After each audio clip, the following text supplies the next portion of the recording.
We were hunters and foragers. The frontier was everywhere. We were bounded only by the earth and the ocean and the sky. The open road still softly calls.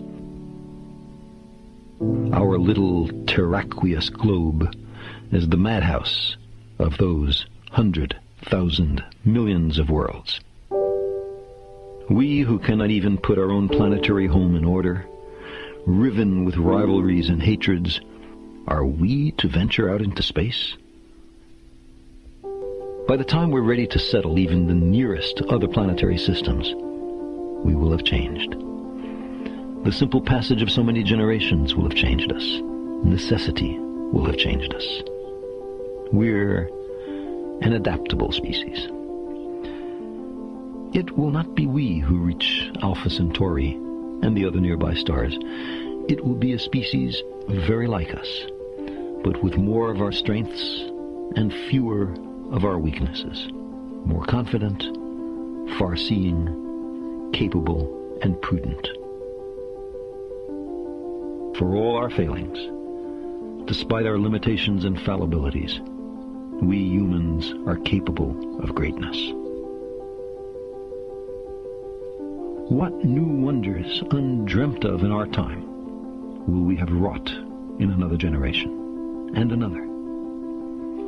How far will our nomadic species have wandered by the end of the next century and the next millennium?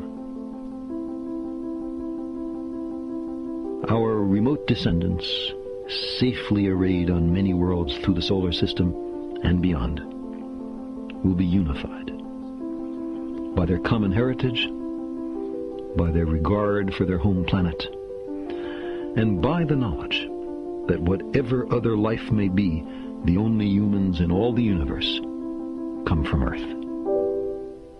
They will gaze up and strain to find the blue dot in their skies. They will marvel at how vulnerable the repository of all our potential once was, how perilous our infancy, how humble our beginnings,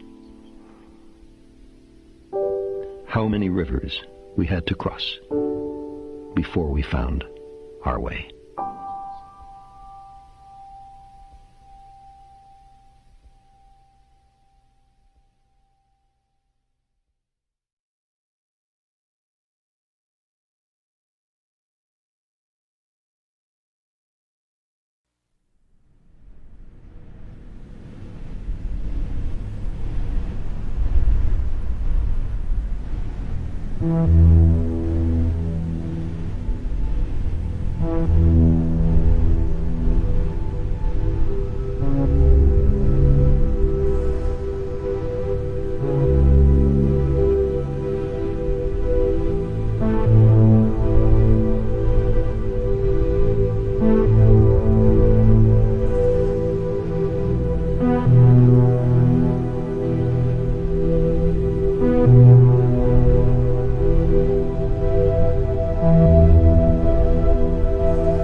know, guys, when... Oh, let me adjust some stuff here.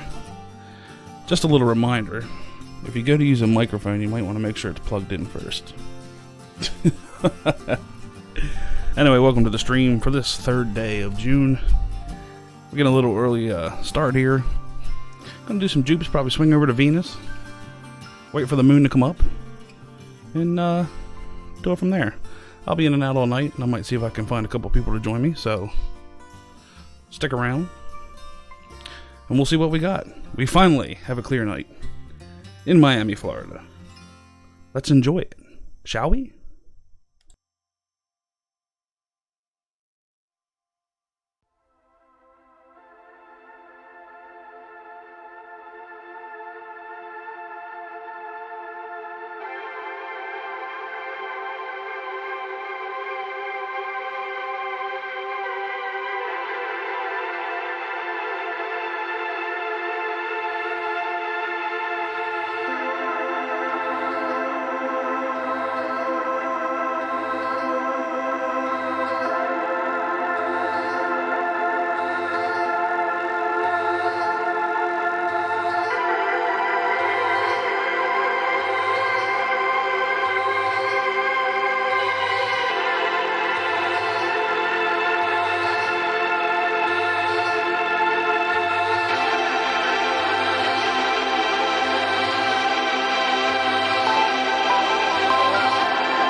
What is up, ladies and gents? Once again, welcome to the stream. We are watching Jupiter. We got lucky enough to hit it right at the perfect time where the spot is actually just starting to come across. You can see it there. It's going to be with us for a while from this giant planet that rotates on its axis every 9 hours. Gorgeous. Our big brother out there protecting us from all the harm that may want to fly our way. Sorry, James, didn't mean to surprise you. Once again, since this is the new setting, it seems to be doing really well with the 8-second delay instead of the 30-second. We're just going to keep it on this. So you guys aren't that far behind now. So you're only on the 8-second delay from what I'm seeing. Seems to be working out good. There doesn't seem to be many buffering problems or anything like that. So I think we're going to keep this setting. Besides that, welcome to everybody in the chat from Jenny. And once again, James, and John, and Ronnie at ERT Radio, and Tim, and N1 Vid says there's a SpaceX launch tonight too, which is cool. Andrew, astrophotographer, going to get cloudy here in Massachusetts. Yeah, the East Coast, dude. I'm out here in Pennsylvania, and it's just that we just can't catch a break. I mean, Paul is finally getting out of it after 3 weeks. And I'm hoping Pennsylvania's supposed to be right behind him, so hopefully we'll get 3 or 4 days of clear skies. John Mickelson, of course. Am I missing anybody? James McDaniel? I'm just kind of scrolling up in here. I don't look at the active one. And Vanis Matrix. I think that is everybody. If I'm missing anybody, sorry. Yes, welcome to tonight's stream. Once again, we're starting off with Jupiter because we can. It's high enough in the sky that right around dusk where it gives us pretty good views. Proven is back again. I just seen him pop in. So welcome back to him. We're going to be on Jupiter for a little bit. May check out Venus. And of course jump over to the Moon. And possibly Saturn. We'll see how long we'll go tonight. Since we didn't get one in last night, we might just try to push a late one tonight. So, and I'm still in the background here checking on people to join me, so I'll continue to do that. Man, look at that thing. Kind of looks like a cheeseburger, doesn't it? 2 all beef patties, special sauce, lettuce, cheese. Now that you think about it, it sounds absolutely gross. Anyway, there's Jupiter. I'll be back in a couple minutes. Have fun.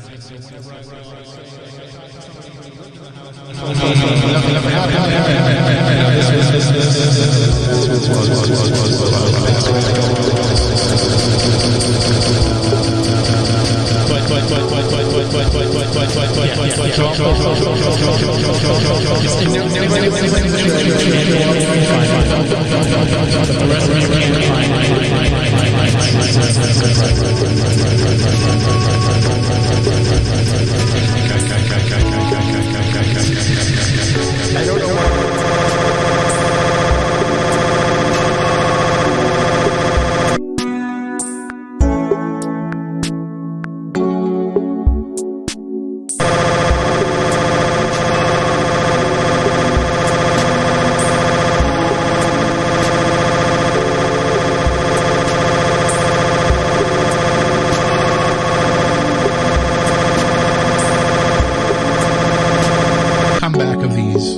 South Coast shirts. Excellent. People keep asking, so we're probably going to do a thing where people can order them, and then it'll be like 6 to 8 weeks for delivery, because once the orders come in, then I will order them from Vince. We're not sitting on a bunch of them that we can't afford to buy. And then we'll take that money that people spend on the t-shirts and we'll use it to buy more t-shirts, and we'll try to keep them all in stock so we don't have the same problem that we had 10 years ago when we bought these. They held up well. Yeah, they actually have. But what also holds up well are the shirts from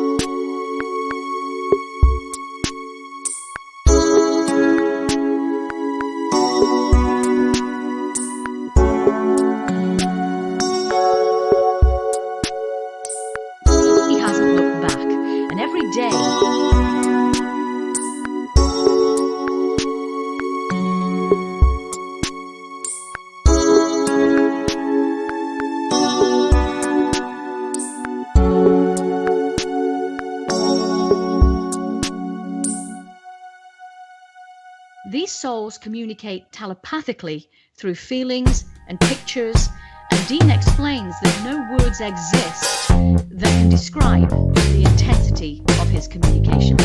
And as a clairvoyant, Dean receives visions of people, places, things of the past, present.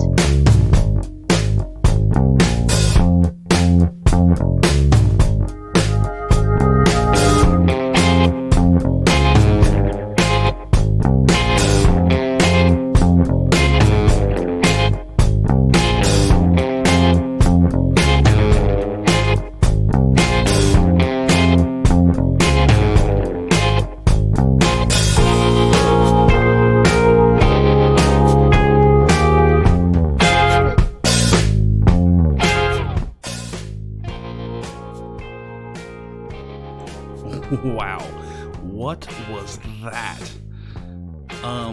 People in the chat, is the audio fixed now? Or am I still sounding like a skids? I have no idea what those voices were and where they were coming from, but that was freaky. So you guys tell me.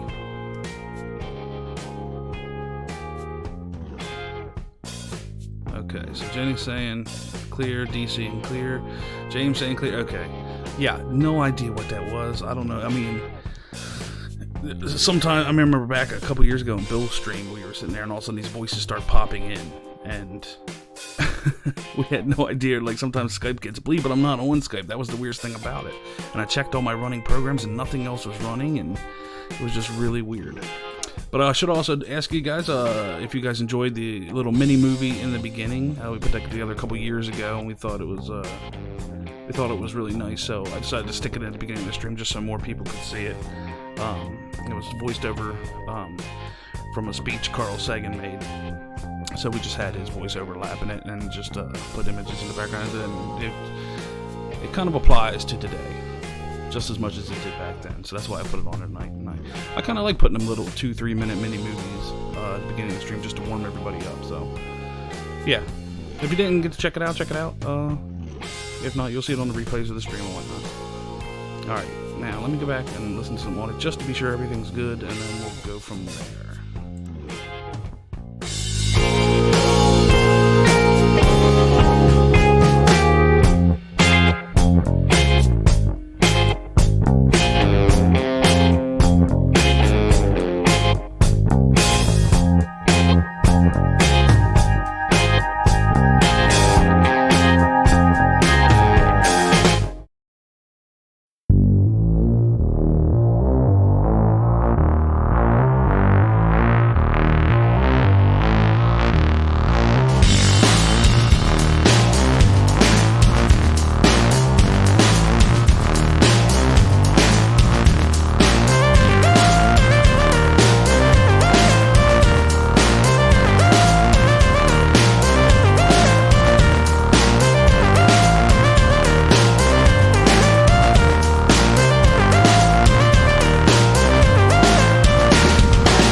me dump the music down.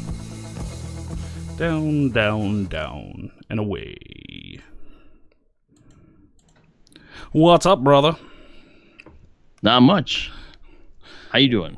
Hanging out on a Sunday night, post Sky Tour radio on KGRA. With me once again is my friend, Mark D'Antonio. Where? I don't see anybody. Okay. For anybody that doesn't know. We had a very good show tonight. We just finished, actually, a few minutes ago, and we did the Transiting Exoplanet Survey Satellite test that was launched in April. We talked about that. Mm-hmm. And the CEO of that company is a guy I actually did some work for. The company that created the integrated satellite package that TESS is attached to. Nice. That's ATK. Great people. Yeah, it was fun. Where have I heard that name before? Orbital ATK. Oh, they do a lot of they do an awful lot of integrated packages for launches of vehicles now. They usually, SpaceX's Falcon 9 usually launches their products into space. You know what? Do they also do a lot of the CubeSats too? Ooh, that's a good question. Well, maybe that's where I heard them before. Orbital ATK. I know that name for some reason. Just not sure why. Yeah, well, they're one of the contenders for building these integrated packages that actually, do all the support work for the satellites. The vectoring and the power and so forth. It's pretty cool. Oh. We have people watching in the chat tonight. A lot of old faces, a lot of new ones as well. So welcome everybody. Once again, joining me is Mark D'Antonio. We haven't been able to have one of these for a while since that's true. That's very true. Since the lovely month of May. Yeah. Decided to totally poop on our parade. Yeah. Well, it did. It pooped on our parade, and when we had to do the Pine Bush thing, you came up for Pine Bush all the way from where you are in Pennsylvania. Mm-hmm. And look what happened. Yep. And Jenny come all the way from Texas, and the thing got canceled. I was like, oh, that's right. Darn. Hopefully she had a good time, though. I see you're in the chat there. Yeah, I see Jenny's here in the chat. Well, just ask her. Did you have a good time, Jenny? And she should respond, and whatever. She'll be like, no. Whatever the latency time is, You guys are nerds. Yeah. Had a horrible time. Oh, I don't think so. Yeah. Yeah, she's cool. But yeah, Pine Bush was a thing, and that is coming up next Saturday? I think she said no. Yeah, but it's coming up next Saturday, right? Yeah, June 9th. Yep, Pine Bush will be there. And this time around, Pine Bush, the town of Crawford, there's her real answer right there. Yes, I loved everyone, of course. Well, the town of Crawford in New York, I have nothing to do with them, actually. Just, they're good people. And Bill New York Skywatcher, of course, is part of setting this all up. And the town has actually now funded a UFO and paranormal museum, which will be open on June 9th. Sweet. Yeah. So it wasn't going to be open before, but it's going to be open now? Yeah. And it's cool. They carry our craters and our UFO models. They've got all kinds of stuff. Very good. Yeah. I'm still thinking about it. I might try it. Well, see, I'm going to try and go up for Friday if I can, Friday night, so I can be there for early Saturday to get going. Right.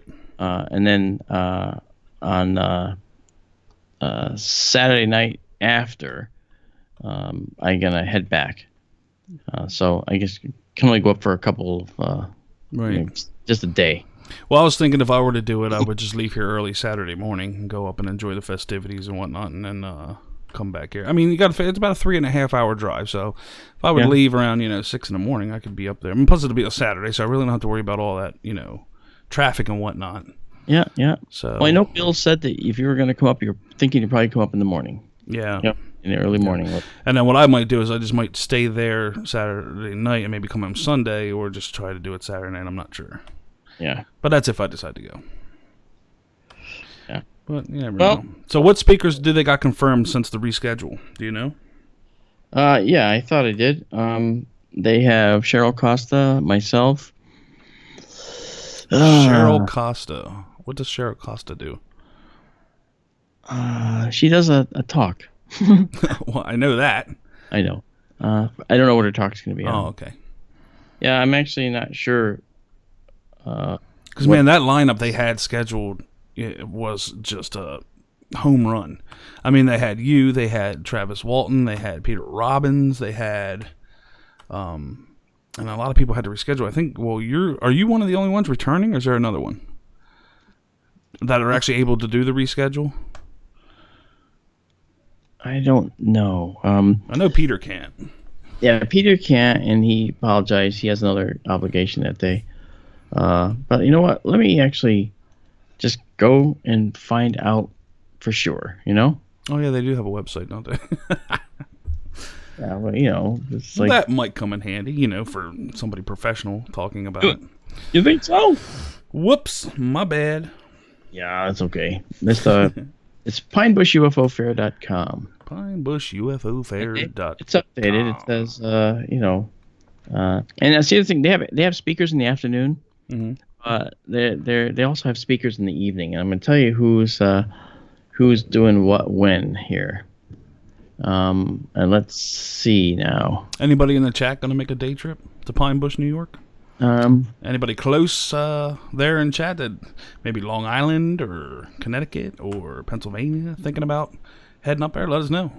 I think Jenny's coming from Texas again. Yeah. Better not do that. They'll probably cancel it again. All right. Okay, here's what it is.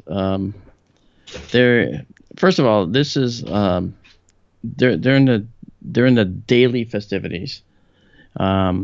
During the day, we do a short 15-minute talk about what we're going to talk about in the evening. But some of us are actually talking in the evening, for a longer time, and some people are talking in the afternoons for their whole time. So I know that, courtesy of Amanda, she just sent this to me. Thank you, Amanda. Travis and Peter can't return. All else will return. So Bronxville Paranormal's at 10:30.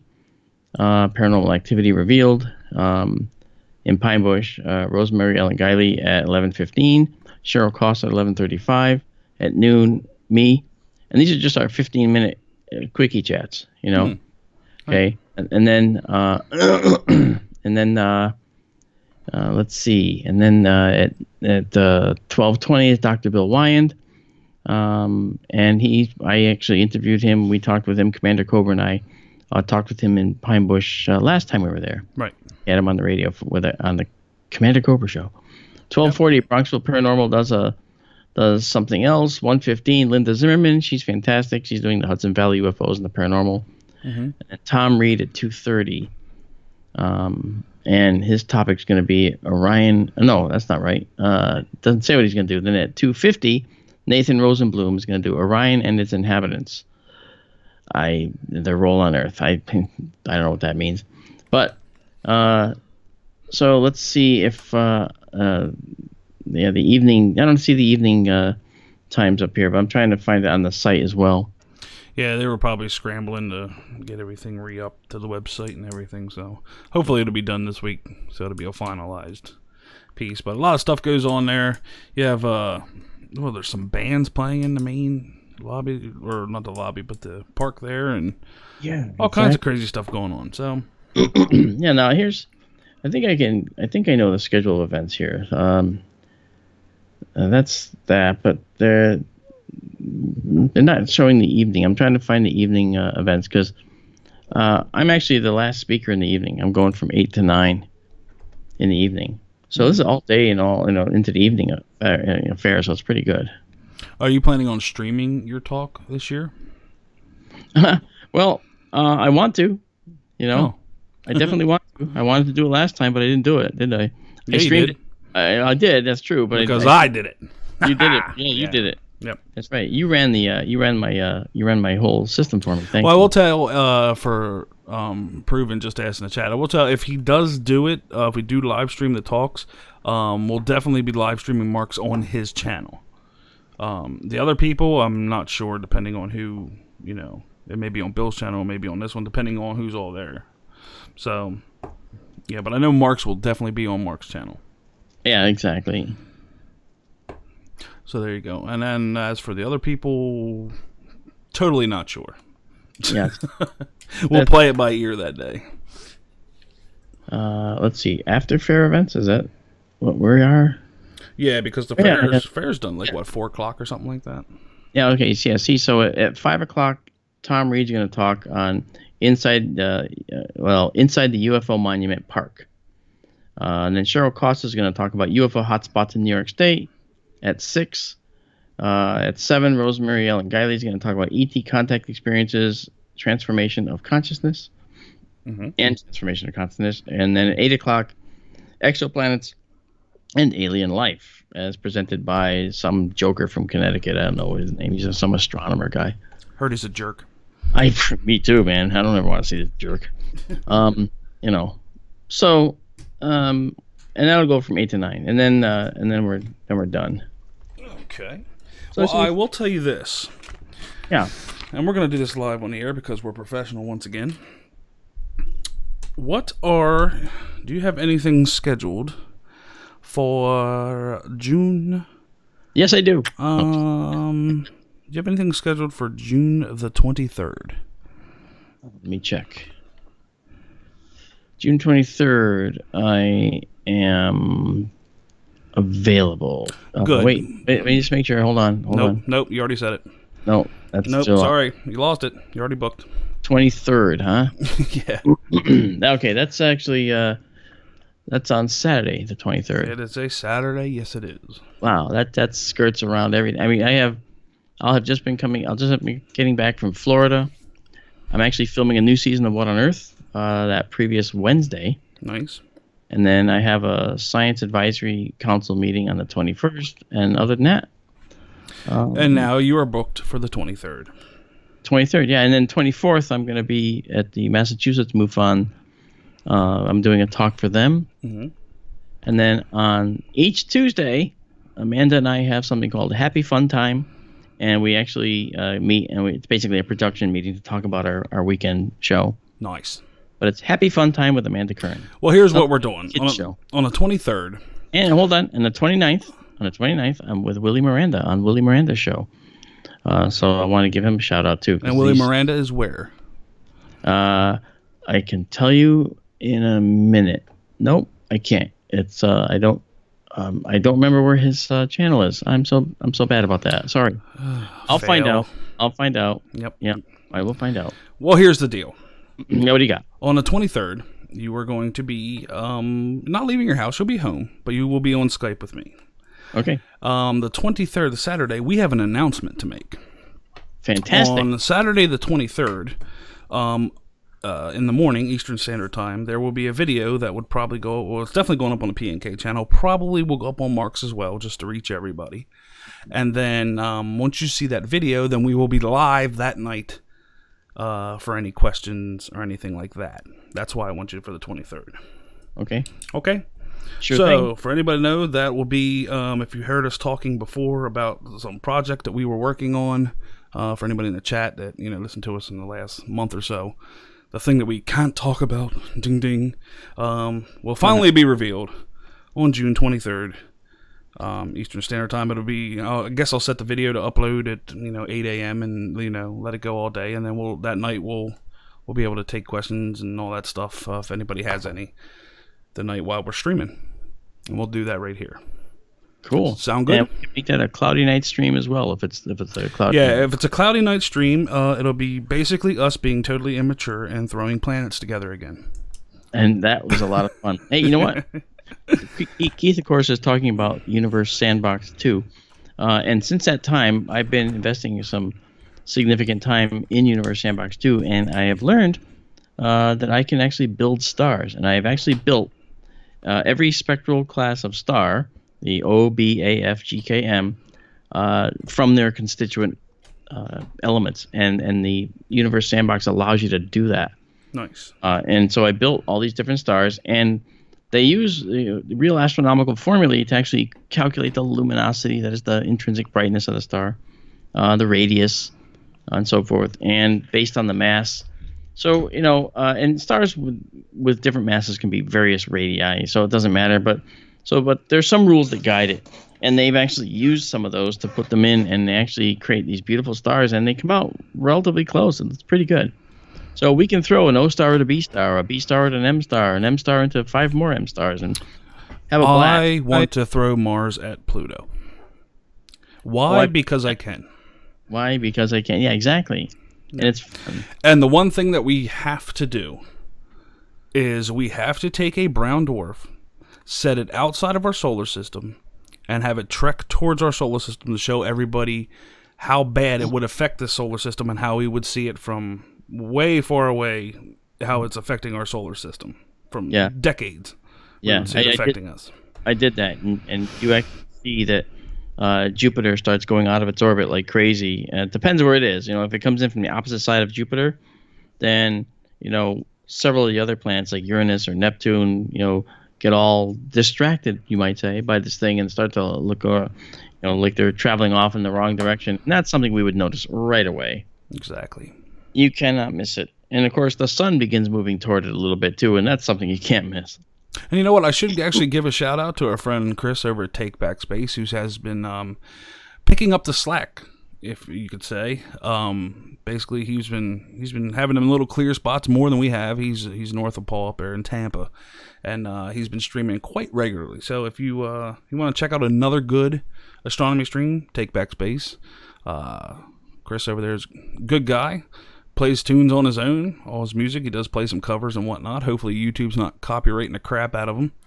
But another really good channel. So check him out. Once again, he's been picking up the slack, trying to get more. I mean, we've all been trying, but Chris has been the most successful, and I believe he's on a mission now to do as many as he can. I think he's back in the loop after disappearing for a while. So let's hope. Right? Yeah. Right. Let's talk about Jupiter. Yeah. Now, what if a comet? What if Shoemaker-Levy had hit the red spot? People want to know what would happen. Well, Shoemaker-Levy would have probably done some serious damage to the red spot. I mean, it would have probably not been a red oval anymore. It might be some irregular shape as a result, because that's a lot of energy from the comet, and it's not just one chunk of comet either. Now, comets are basically like ices mostly, different kinds. There's some water, of course, but there's also other hydrocarbons that are hydrocarbon ices on the comet. And when it strikes the surface of the cloud decks up in Jupiter, it's hitting with a tremendous velocity, and so it's going to end up, exploding basically in the atmosphere of Jupiter.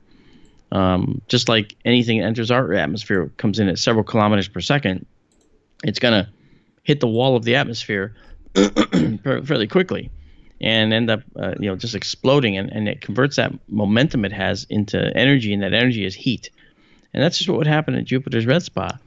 And that heat would probably cause a large black scar on Jupiter in the same way that it did when it hit back when Shoemaker-Levy hit Jupiter. But Jupiter's gravity is so powerful, it would have ripped that comet apart. Yeah. And it did rip that comet apart. And what ended up hitting Jupiter was a string of smaller objects. And that's dangerous. I mean, that's like, wow. Those things hit Jupiter. And Jupiter, of course, kept rotating. And so as it rotated, it just exposed new untouched atmosphere, cloud bands to this comet string coming in. And man, it hit, and it did some serious damage, which, by the way, disappeared in just a couple of weeks. It was gone, So. And you know what? For you being a man of better words than myself, on this stream, I often refer to Jupiter as Earth's protective big brother out there. And do you want to explain to the people listening why that is, and why I would say that, besides the fact that I'm a little nutty? Well, you're not a little nutty, and we can actually use Universe Sandbox 2 to show why. And Universe Sandbox 2 is this beautiful physics simulation, among other things. And so it doesn't just do pretty stuff; it shows real science. And as long as you let it operate at that level, it has to. If you try to accelerate it too fast, then things get wildly inaccurate very fast. But let's suppose you have a solar system like ours, say, and we did not have this gigantic Jupiter out there. Let's say Uranus and Neptune were gone as well. Let's say it was just Mercury, Venus, Earth, and Mars. Little rocky planets, no Jovians, none of these gas giants. Well, then, any objects that made their way into the solar system via, say, the Kuiper Belt, the area that's currently beyond Neptune that has a lot of icy objects in it, and anything from the Oort cloud or the Oort belt itself. There's an Oort belt and cloud. The cloud's a sphere around the solar system. The belt is an extension of the Kuiper Belt of further icy particles. Well, if one of those got perturbed, or in other words, disturbed, and left their orbit and ended up coming into the inner solar system, well, there's only a few choices. They're going to end up probably hitting either the Sun, Mercury, Venus, or Earth or Mars. Okay, well, with Jupiter in the loop, Jupiter is massive. Jupiter is 89,000 miles in diameter. Oh, he's talking to his daughter, folks. Just ignore him. Yeah, my bad. That's okay. Sorry. And Jupiter would have ended up steering a lot of these objects that would otherwise hit our inner solar system out of the way, and maybe pull them toward itself, like Shoemaker-Levy. When Shoemaker-Levy ended up anywhere near Jupiter, it pulled it in, and it ripped Shoemaker-Levy apart, the comet, and the comet struck the cloud decks of Jupiter. Had the comet struck the Earth, it would be a very different place here today. If we survived the initial impact, we would have a tremendous amount of damage, and the heat from this impact would have caused fires worldwide, and so it would end up probably putting in our stratosphere this high altitude dust, which would cause effectively nuclear winters, and we would end up having to probably live underground if we could even survive that, until such time as the sky cleared and the solar radiation could reach the ground again and fuel the plants, which fueled the generation of oxygen in our atmosphere and so forth. And Perfect Stutter actually brought up a good point in chat. I'm not sure where that actually started. I'm not sure if it started from the Nibiru gurus or something like that they were stating that Jupiter was a failed star. We have talked about this before on this stream, but we might as well go over it again, since we do have some new people watching. How we know that it's not a failed star?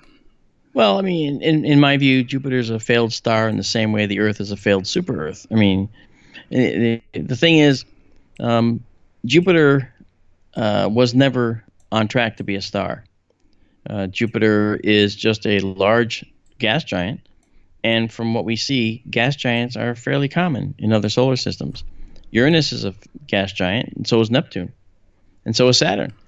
So we have. I did leave Saturn out of that last discussion, by the way, and I did mean to keep it in there, but I left it out by accident. But if you look at Jupiter, it's the biggest gas giant we have, and so there's this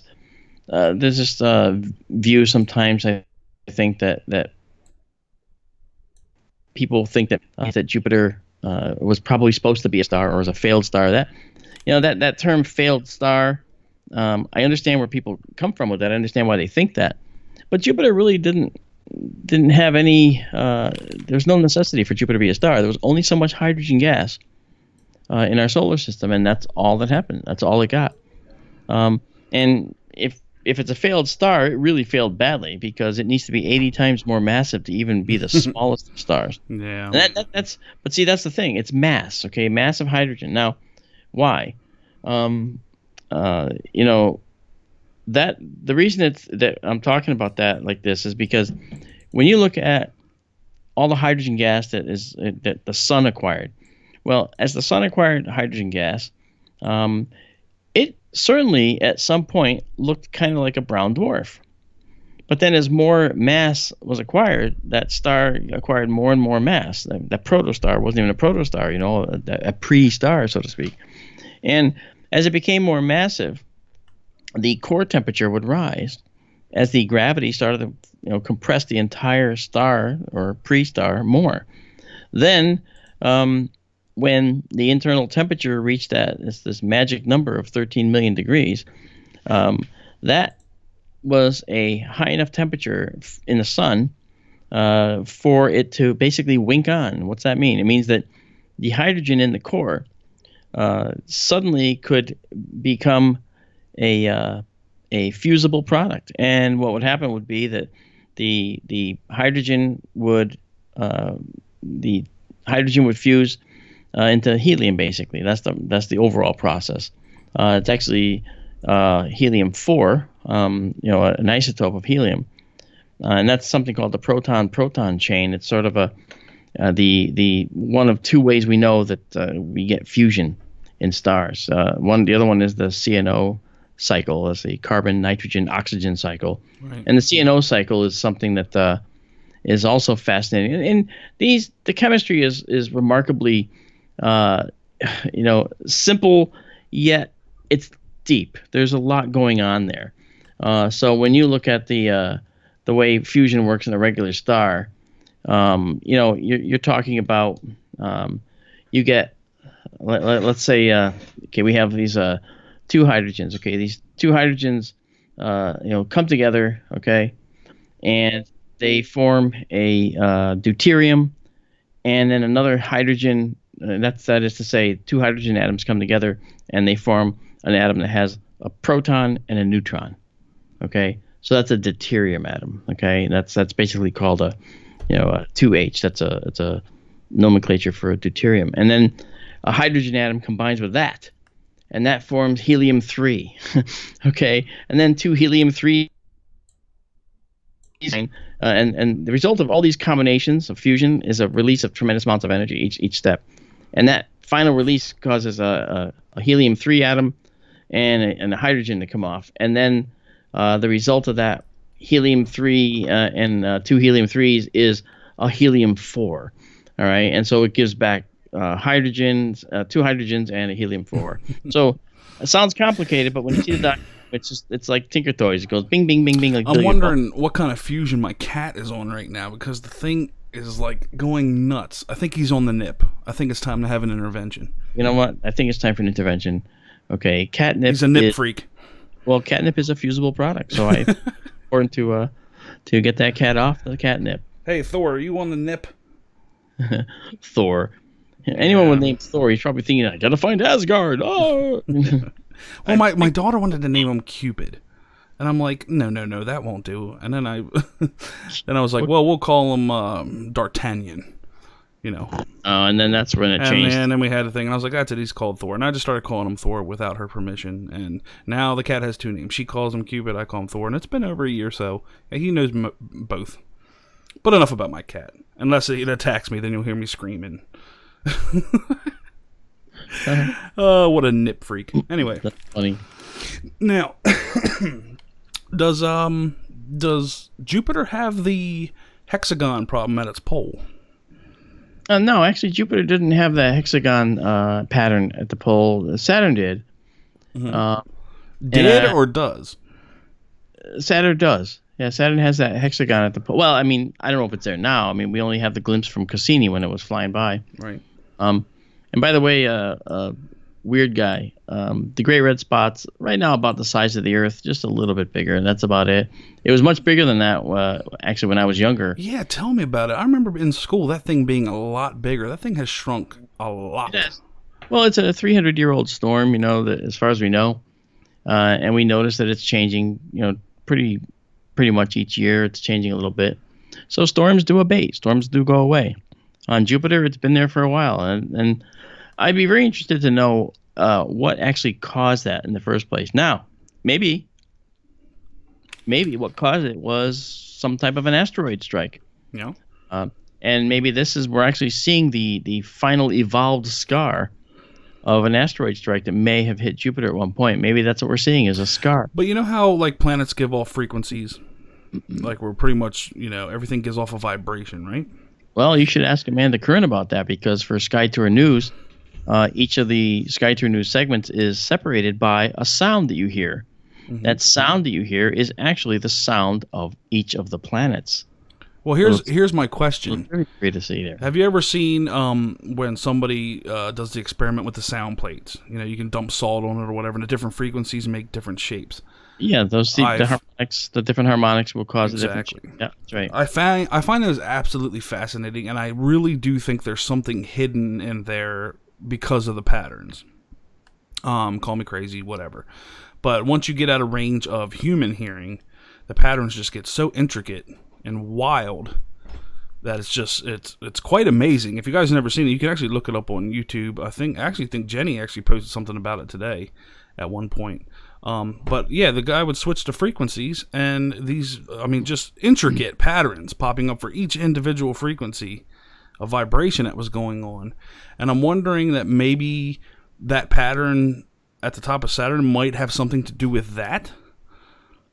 Being that it is a giant planet, maybe there's a harmonic between the rings and the movement of the actual planet, possibly. But we have noticed it around Uranus too, right? Or Neptune. Well, see, here's the thing. Okay, at Saturn, okay, the rings probably don't have anything to do with the thing, because it could be a resonant feature of the weather patterns on Saturn. Mm-hmm. And that's tied, of course, to potential for its rotation rate. Is tied to the movement of the upper cloud decks on Saturn. And we don't actually have enough information to really know how much of this is prevalent throughout the solar system.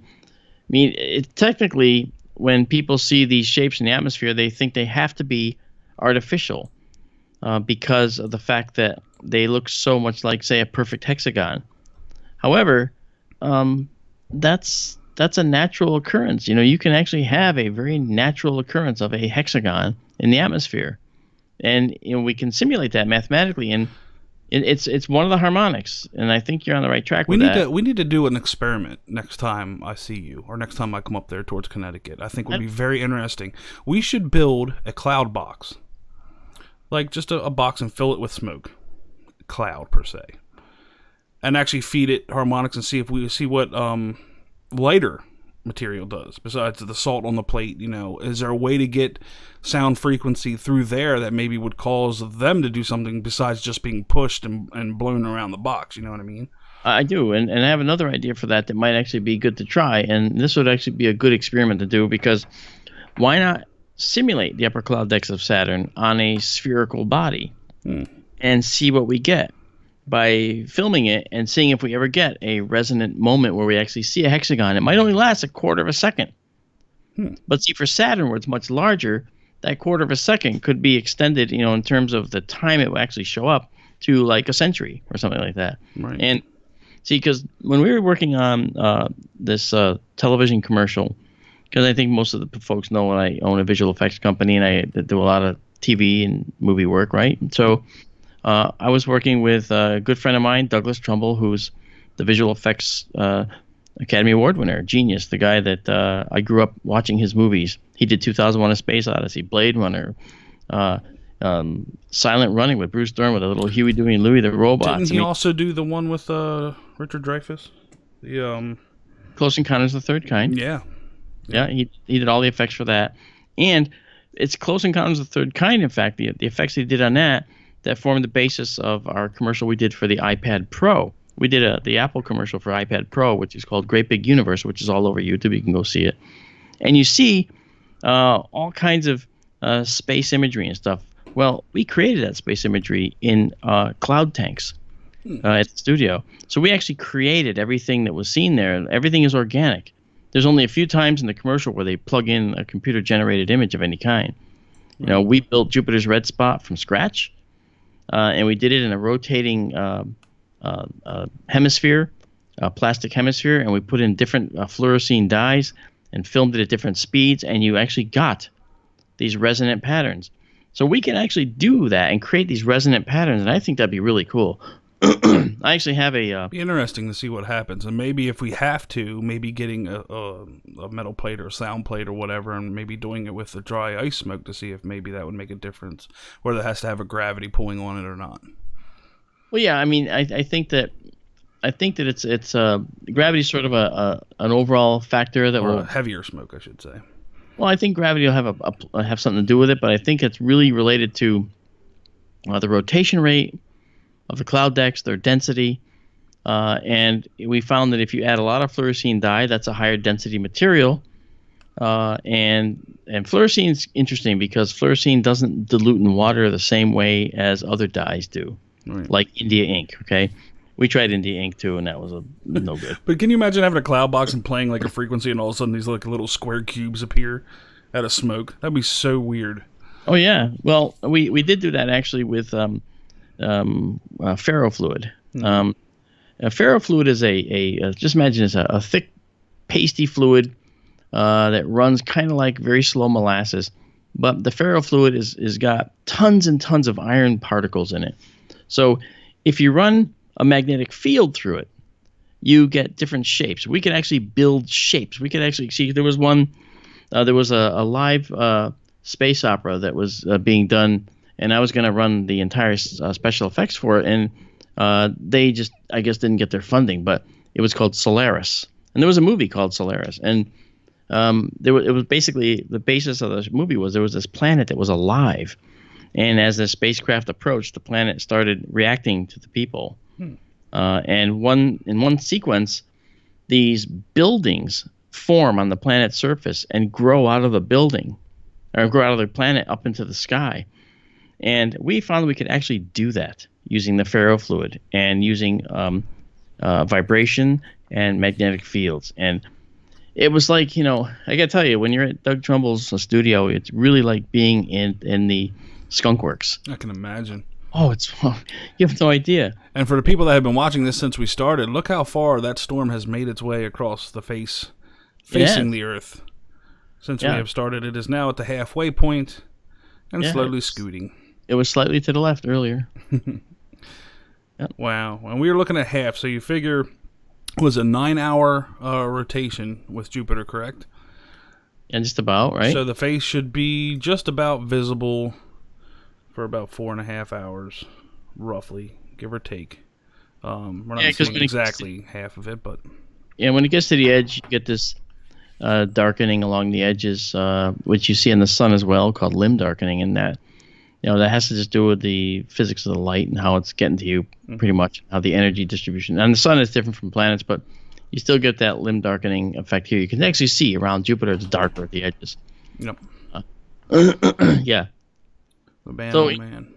So you won't get the same amount of time, but it's close. It's close. And we do have a high layer of clouds that just went in. Just a very thin layer, but it's enough to mess up our nice imaging at zenith. So, but it still doesn't look bad. I can tell you this, okay? There are certain high clouds that I longed for when I was doing planetary observation because I found that they acted kind of like a filter. Yeah. And they could at times make the very subtle details show up even better. Well, you can tell from these ones, they're not those. Because if you go back about 20 minutes, Jupiter was way clearer. And now it's got kind of like a little haze around it. Yeah. But what can you do? Can't win them all. We'll take what we can get. Yeah. Actually, I should check on the moon status, see where that little bugger is. Well, you're going to end up... It's probably not going to be coming up till around 11, right? Really? Are you serious? Yeah, well, wait. Hell, it is 11. What the? No, I think the moon isn't going to be up. I don't know, but I'm guessing it might be around 1 or 2 a.m. But we do have Saturn coming up. Yeah, Saturn will be up. Saturn is actually up now. It's not too far above the horizon, but it's visible. And I'm pretty sure Paul will shoot to that as soon as he can. Once again, low in the sky, so the imaging will not be as crisp as it can be, but it's still Saturn nonetheless. And once again, he just overexposed it real quick so you can see the Galilean moons. I think we got 3 in sight and probably Callisto out there floating way out yonder. Callisto's usually pretty far out, but not always. It depends, how close it is to us. I mean, it could be close to Jupiter as it's coming around its orbit. Well, if you didn't see it in that frame, it's either way out or hiding behind the planet itself, which I don't... Does Callisto actually hide behind Jupiter at this point? I'm not sure if it does. I don't know. It depends on... I think the orbit stays just high enough where it actually... you can see it when it's behind. I think it stays just above that brim where it stays lit. That could be wrong, though. Yeah. But man, oh man. Jupiter. We were waiting for this for a while to be able to do these in our nighttime skies. Oh, yeah. Jupiter and Saturn. And it sucks that it's in the summer because that's like, the worst time because of temperatures and humidity and whatnot. Yeah. Especially from Miami, but sometimes it works in our favor. And it is windy down there as well, so we are getting some vibration. Paul does have the vibration pads on the scope. Nice. but as you can tell, it does shimmy a little bit, and he's working on. He texted me a little while ago, said he was working on a homemade windbreaker for the thing, so whenever it's windy like this, we can kind of cap it off and keep it away from it. So, yeah. But man, gorgeous planet. So, no doubt. Yeah. I should actually probably take a look at the chat here, see what everybody's up to, see who's all here, who's a chatting. Should I go down a participant list? Let's do that. Let's make it easy. Oh, it's not that many people on the participant list. So we got Chris Yoakum and Amanda and Jenny and Manuel and Marco and MMT and Perfect Stutter and Proven and Weird Guy. Those are the people I have as the participant list. And for the many, many, many, many others that are watching, but that are ghosting the chat. Exactly. And that's fine.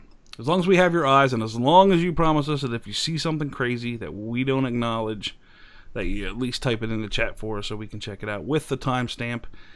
And we do use the timestamp that's on the screen, top left corner where it says current time. You just zoom over, and then you will see the current time, and that's what we need to spot stuff. Because if you try to do it on YouTube, YouTube is constantly resetting its time because it's a live recording. So if you try to say it was at 32 minutes and 12 seconds, that changes every second then, because YouTube is adding it as it goes back. So that's why we use the clock actually on screen. And of course, the moon, let's see, it's 1025. So yeah, it's still 14 degrees below horizon. So, up to pretty much 15 degrees below horizon yet. So that won't be up for a while. So, man, will we even get the moon in? Depending on how late Paul wants to stay up, I guess. We'll find out. Since we didn't do it. We were ready, too. We were thinking about actually starting around 11 or 12 last night. And we had some high clouds, but they were a little bit thicker. And it just really didn't look good. So we waited it out. And then I ended up getting up at like 4. And we checked it again. And nothing, and then it finally cleared around 4:30, and I was already beat at that point, so I was just like, I'm out. I'm tapping, But, yeah, tonight's seems pretty good. I mean, I can't believe it's 11 o'clock already. That kind of sucks. Remember, I said I'd come in for an hour, and time goes by. Yeah, we always do that. We always do. Yeah, it's okay. Yeah. You won't get to bed till 1 at least. Yeah, that's how I am. Yeah. Does your wife ever get mad and just be like, Mark, why don't you ever come to bed when you said so? I'll be up in a half hour, honey. 4 hours later. I live my own life, so that's good. It's the way it is. It's a good way to be. Understanding of jobs. I mean, I pay you way too much to be spending time with your family. You know what? I think the time will come when it'll be mutual. We will be make sure we'll pay ourselves. Yeah, right. Yeah, absolutely. But man, oh man, I cannot wait for the future. And man, I'm not even going to talk about it because it just gets people wondering what it is. And hello to Dave from Astronomy live stream that just popped in, and I think I said Marco earlier, I believe. Let's see. And don't forget to check out Astronomy Live as well. And don't get confused. There's an Astronomy live stream that's in our chat right now. That streams from, I believe, Denver, Colorado. Or right around Denver somewhere. And then we have Astronomy Live, who was out of Florida as well, that streams very scientific stuff. He's the one that we had on the one night that is doing the tracking software for the Meade telescopes currently. So be sure to check him out as well. Very interesting stuff. And did you ever get his contact stuff? Did you ever get a hold of him about sending you the I did not, actually. I did not get a hold of him. I want to do that because I installed a spectral system on the telescope the other day so we can actually do live spectra of the stars at the same time. Mm-hmm. It's important because, basically you'll see, you'll actually see basically the beautiful spectra of the stars. You'll see what their composition is, Right. Yeah. And I should mention also that James Webb is coming along. They are still doing the testing and whatnot, but we're getting closer and closer.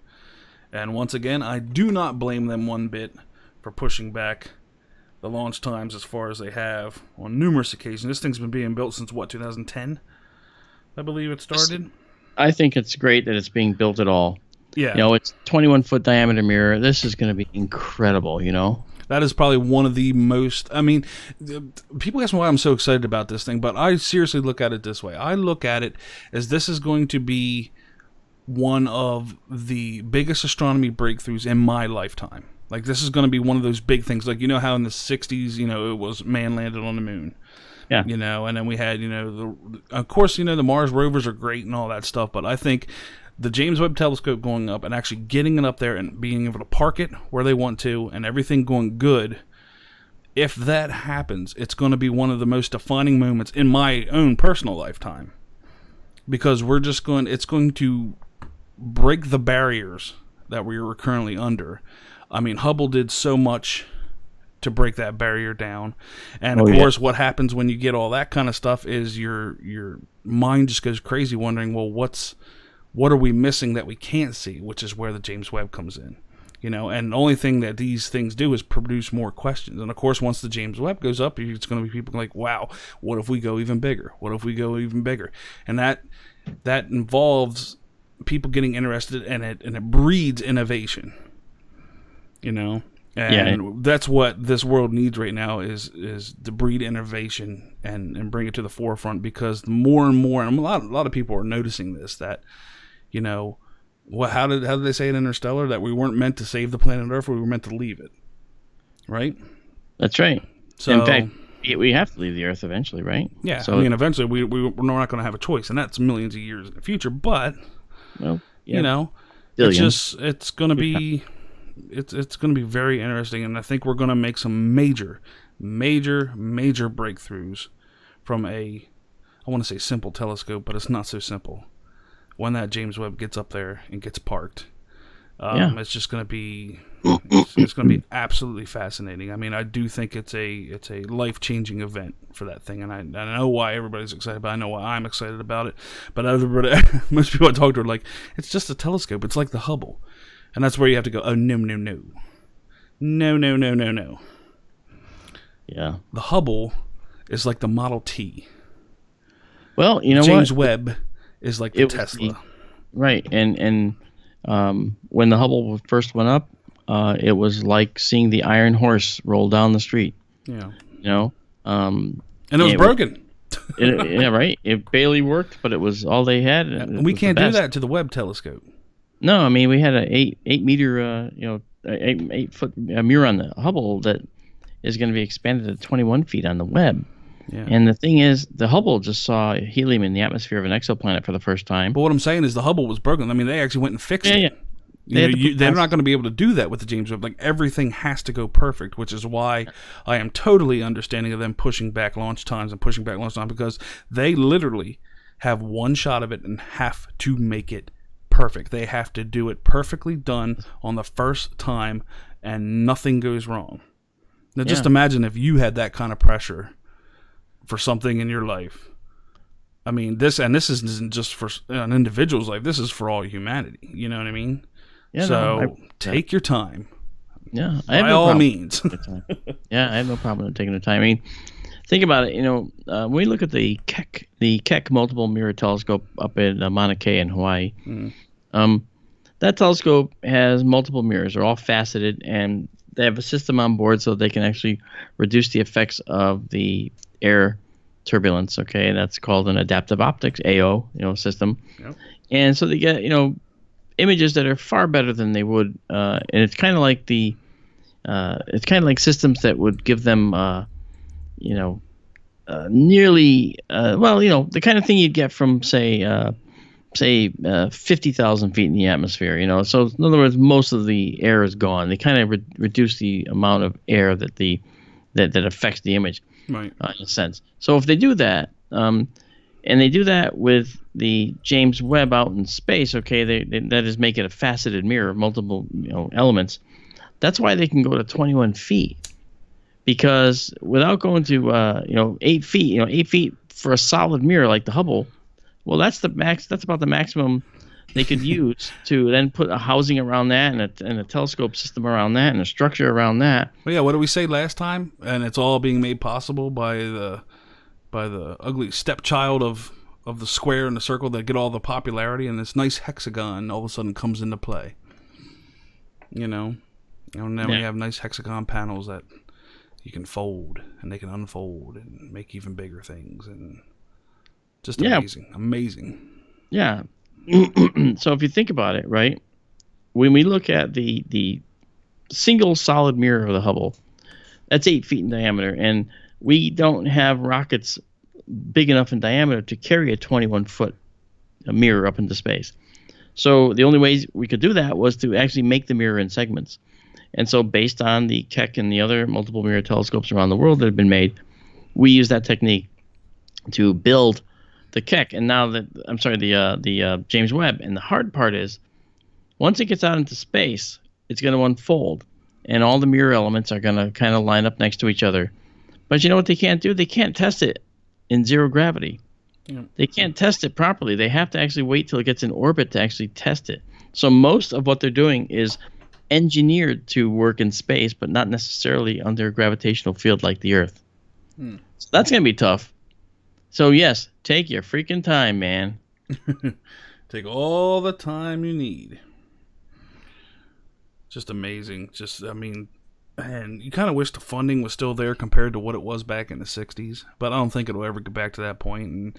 And, private corporations are entering the fray now, which is great. I mean, it can only help things, I think.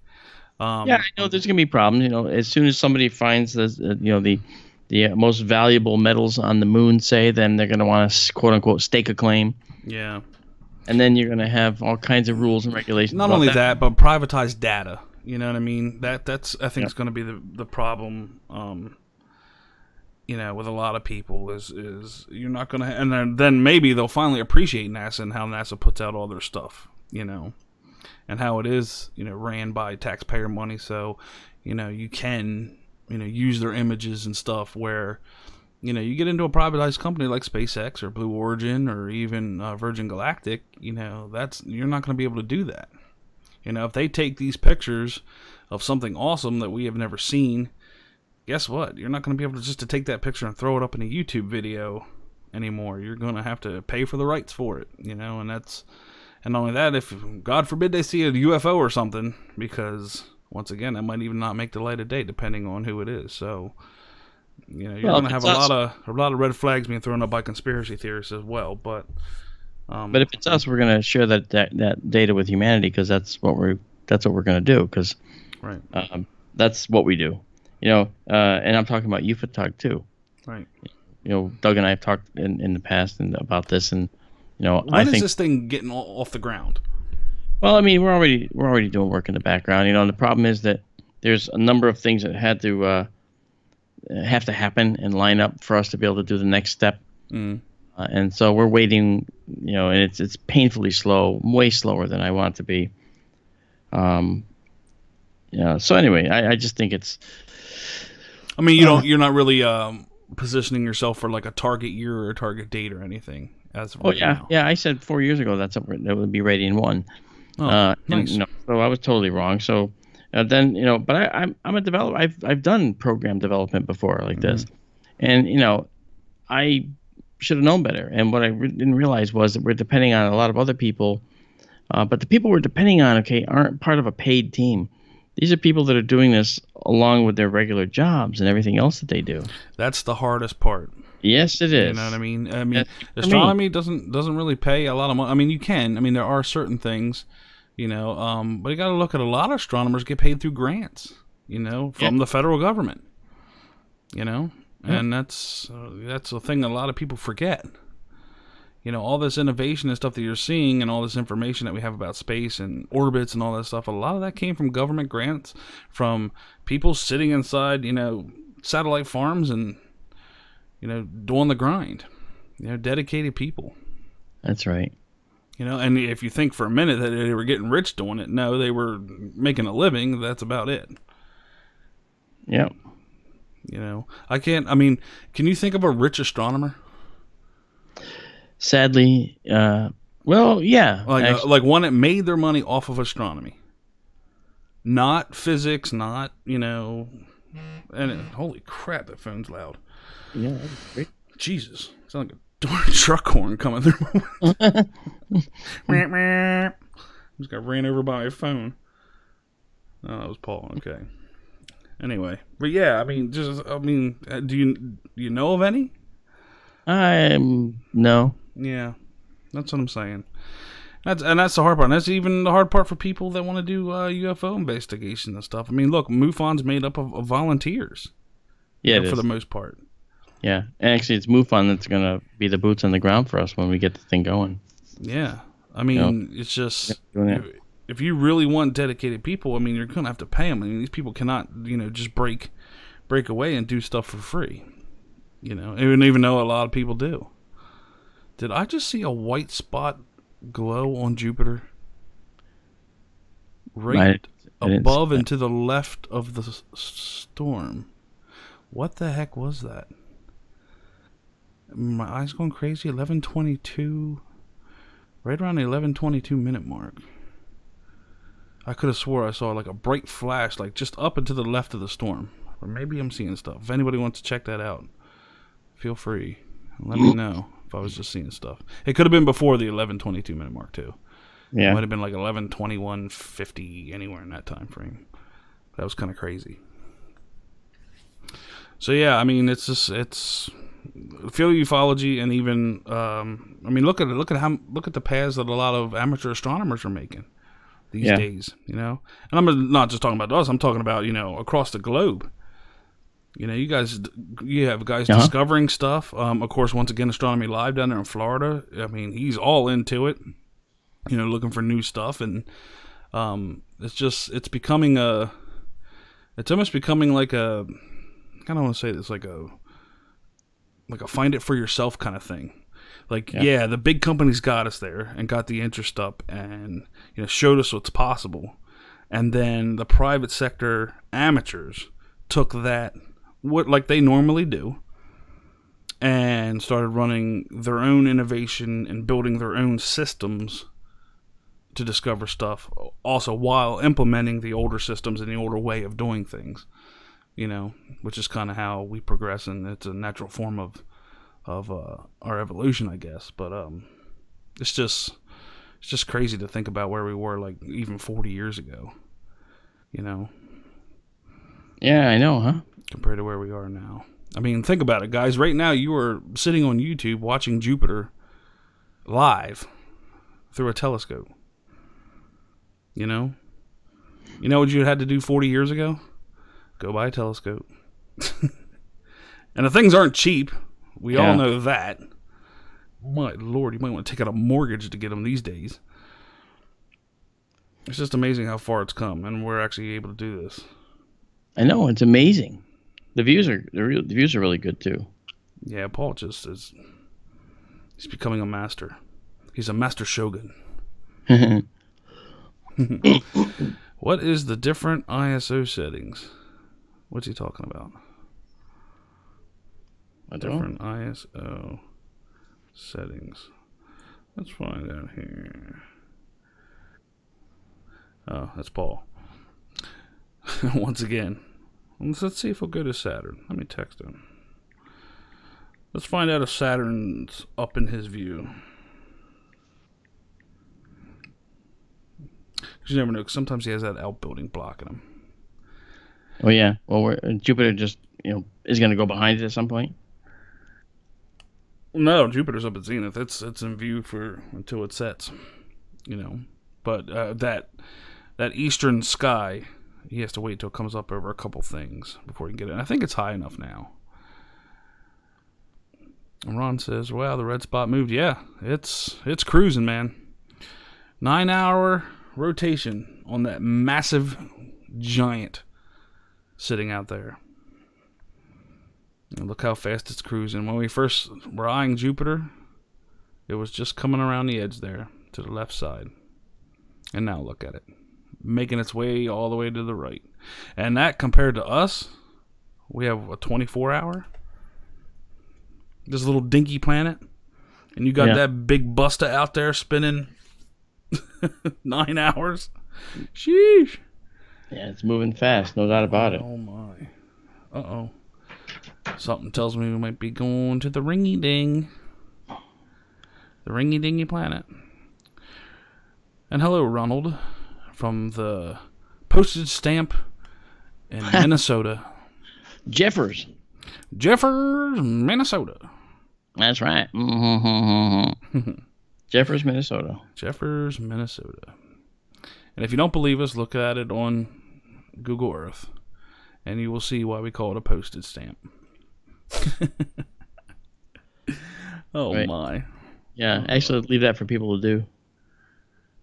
Okay, he says Saturn's almost above the roof. Not quite. Yeah, almost above the roof. So, what else you got going on there, Mark?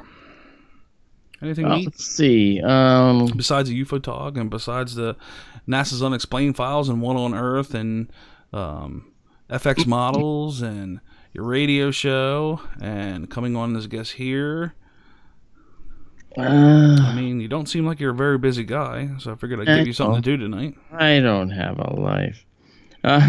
No, I'm doing. Let's see. What's going on? Oh, I'm going to be in Florida here and from the 14th to the 18th. I'm going down there to do a talk on exoplanets there. What part of Florida? It's going to be in the Orlando, Lakeland area. Oh. Yeah. And then I'm going to be, let's see. Then I got a few shows going, and on the 20th, the next season of What on Earth we film. I think I mentioned that. Mm-hmm. And we're going to be filming that here, and then, let's see. In July, there's a MUFON conference. I actually doing a talk for a nice local astronomy club. And that's going to be on the 20th, which will be fun. Right. And then the 19th through the 27th through the 29th is I'll be in New Jersey at this conference. And August was supposed to be Norway, but that fell apart. They ended up not doing it. But was it going to be rescheduled or no? Yes, it's going to be rescheduled. I just don't know when. Oh, okay. Then in September, I'm in Wyoming again. We're going to do the Devil's Tower UFO Rendezvous for a second year in a row. Nice. Yeah, it's beautiful out there. And then man, I'll tell you, Paul got that polar line kicking tonight, man. See how fast he got over to Saturn? He was trying to do that when we first started. He's like, I'm going to polar line this thing crazy, like, just to make sure we're on point. Man, did he ever. Yeah. Jeez. Anyway, Devil's Tower, continue. Yeah, no, that's right. And that'll be fun because out there in Wyoming, Hewlett, Wyoming is a small cattle town in northeastern Wyoming. It's about 80 miles from Rapid City, South Dakota, and 80 miles from Gillette, Wyoming. And so Gillette's the nearest big town. Nice. And it's only a town, not a city. And when you get into Hewlett, you see there's a few street lights, but at night on Main Street in Hewlett, under a street light, you can see the Milky Way going over your head while under a street light. I mean, it's so bright there. It's beautiful. The Milky Way is gorgeous. And I took a group out of town. We went about 2 miles outside of town. And this was September 19th of last year. And horizon to horizon Milky Way, dead quiet, not a sound. And you looked up and you just were paralyzed by the view. It was just stunning. You know what? I forgot to ask Ron out there in Minnesota how the sky was. Oh, he said it's pretty nice. Yeah? Yeah, he said the postage stamp has great views. I would imagine, too, because I'm guessing they do have, like, town lights and stuff out there, being that it is a little condensed area. Yeah. But I bet you drive, like, a mile or two outside that little town, I bet you it gets really, really nice. Wouldn't doubt it, anyway. I wouldn't doubt it either. I mean, if you look, you pull out there and you probably see only the lights of that town that's farther south, and those it's probably close to the horizon. And I say that because when I was in Hewlett, Wyoming, Devil's Tower is west of Hewlett a little bit by 9 miles, and then about almost 90 miles away is Gillette, and you can actually see a faint glow around Devil's Tower, and that's the lights of Gillette, 90 miles away. So when it's flat like that, you actually see for many, many miles. So it's pretty cool. And we should mention there is an app too, or a website that actually shows you where the dark sky sites in the United States are. Yeah, Dark Sky Finder is on the iPhone, and for Google Earth, you actually have an overlay you can get, which shows you the dark sky. It takes a little time to tune that to make sure that you get it, set up correctly, because the overlay is not exactly matched to the United States properly. You got to kind of tweak a little. Right. And I should also mention in the fall, there's a good chance that me and Paul might hit the road out to the Four Corners region. For maybe a week or two, and do some live streams from out there as well. We're working on that currently. Let's keep our fingers crossed that we could do that, because if we do, we're gonna stop and visit some, not only some friends here in the chat that live out that way, but some other astronomers as well. But that'll be just an astronomy trip. Yeah. If you know what I'm talking about. I do. Yeah. So that'll be in the fall sometime. And hopefully that'll work out and we're able to do that. I think it'll be fun to be out there, New Mexico, Arizona. Maybe pick a different state every night to set up and do a stream. Well, if you're at the Four Corners, you can do that. Yep. Let's set up right at the Four Corners, right at that little spot they built, that nice tourist attraction. We'll just set up. Well, we'll see. We'll have 3 pegs for the thing, so we can be in 3 states, and maybe, You could be standing in 82 states at one time. Yeah. Yeah. It's a really cool site. We should try it. Yep. So yeah, the 24th, yeah. The 24th, we'll be doing our thing. And I'll talk to you that later. I got everything. I stuck that in here so I know what's happening. Very good, very good. Mm-hmm. Oh, you said that's the 23rd, not the 24th. Okay, the 23rd. It's a Saturday. Saturday, the 23rd. Because the 24th, I'm actually... You're doing something. Got to be away. Yeah, I got to do a talk. Right. All these talks. Talk and talk. What is talk? Brain and brain. What is brain? Name that show. Bread and butter, my friend. Bread and butter. Yeah. That's right. And Saturn's a lot of looking screen models, too, so it's kind of cool. I got a lot of subs to make. Yeah, and by the way, guys, if any of you want actually 3D printed craters, Mark does those as well, and they're really good. Oh yeah, we got get those. If you have a favorite crater on the moon that you want to see up close and textured and painted, it's made from the lunar data, from the lunar reconnaissance orbiter data, and then for Mars, the high-rise imagery actually produces some incredible 3D prints. And Pluto. And Pluto, I have Pluto, I have Mars, almost everywhere on Mars, almost everywhere on the moon. And the guys who are the stewards of that data were very nice about sending me the polar data for the moon as well, so we can do polar craters now and everything. It's so cool. Nice. Yeah, and it's nice because the terrain is so varied, and the moon is so different. People just see the moon and they just don't really give it a second thought sometimes. But boy, the moon is really different. The near side has got a lot of Maria, the dark seas, so to speak, and the back side is all craters. And it's like the biggest impact crater. Yeah, the A.K.A Basin on the far side of the moon, and that's the lowest spot on the moon as well, and the highest spot on the moon is on the far side as well. So, north of Aiken, and it's probably from a shockwave generated by a shockwave from the Aiken impact. Yeah, and if you guys get a chance, you can go on to Google Earth has some of it, but your best bet is to go on the LRO site and actually go explore the backside of the moon. It's fascinating to see how different it is compared to the side facing Earth. Yeah, didn't I send you crater Jackson? Did I send you Jackson crater from the far side? Yep. I wanted it because I wanted Jackson Crater because it's Tycho's twin. Their dimensions are very similar. Their peaks are very similar, except they're just on opposite sides of the moon. Well, see, now you have to get a Tycho as well, so you can look at them and compare them side by side in the same scale. I sure do. Wink, it's wink. Great. Yeah. Then that process, one of the things that, and I think that, Dee, I got to give her credit for this. Dee is the one that suggested this a long time ago. she said she would be interested in seeing the 3D printer printing out one of the craters. It's sort of like a stream. And I actually brought the camera in. I was thinking of doing that.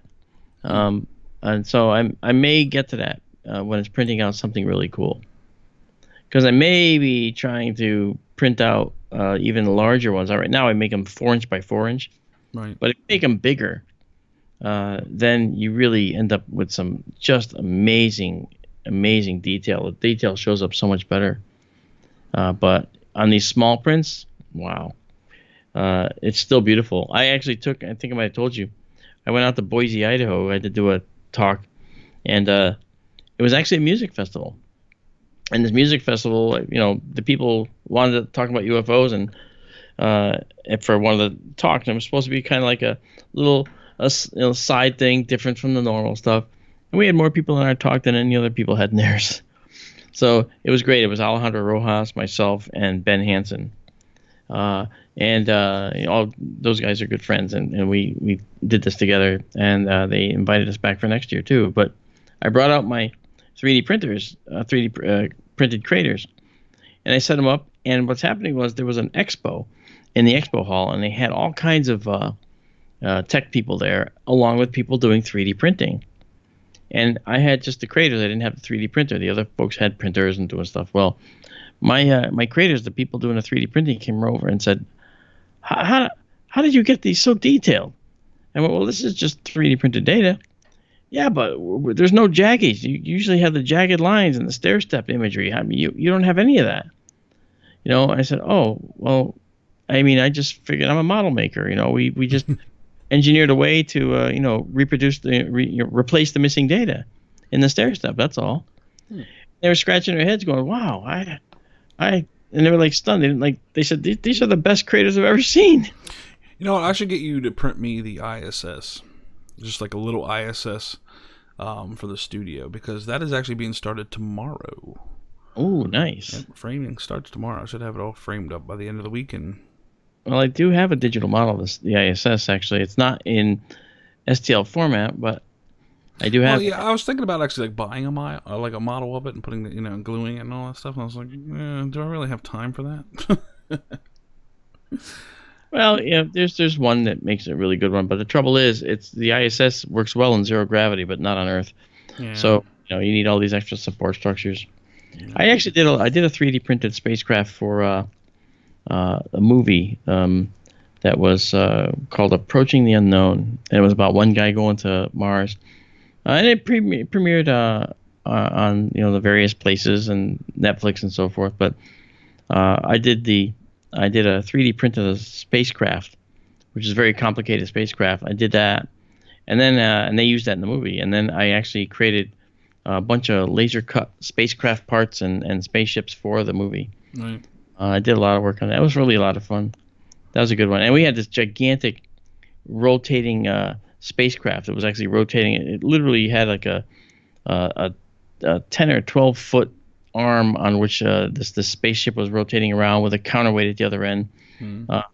And this was being filmed on the green screen stage up at the studio, and it was just beautiful. I just bought 1,000 feet of magician string that I'm going to use for like little things like that, because I mean in the whole spectrum of the solar system that's going to be up top in the upper section, I just want to have smaller things like little meteorites and meteors. I think it's a good idea. Yeah, I'm just going to have like magician string holding them up, and I looked at it with the lighting and stuff, and you really can't see them, so I think it'll still look cool. Yeah, just make sure that it's strong enough to hold it. Yeah. I mean, it's not. That's why I need them small. Yeah. And I think it's like a quarter of a pound. I think is the max. I think when we did it, so I mean that's not too bad. I mean, I can just put like a little rocks or whatever, find some nice jagged, porous rocks or something to make. Because you really won't be, because they're going to be 12 feet in the air. You really won't. The only thing you'll see is a little dot from the rock and whatnot. So you really won't be able to see any texture unless you climb a ladder to look at them. But I just want to put a couple of those. I'd like to have the ISS kind of up there, just teeny, floating around. Yeah. Of course the light for the top area will be the sun. Yeah. So I'm going to do that.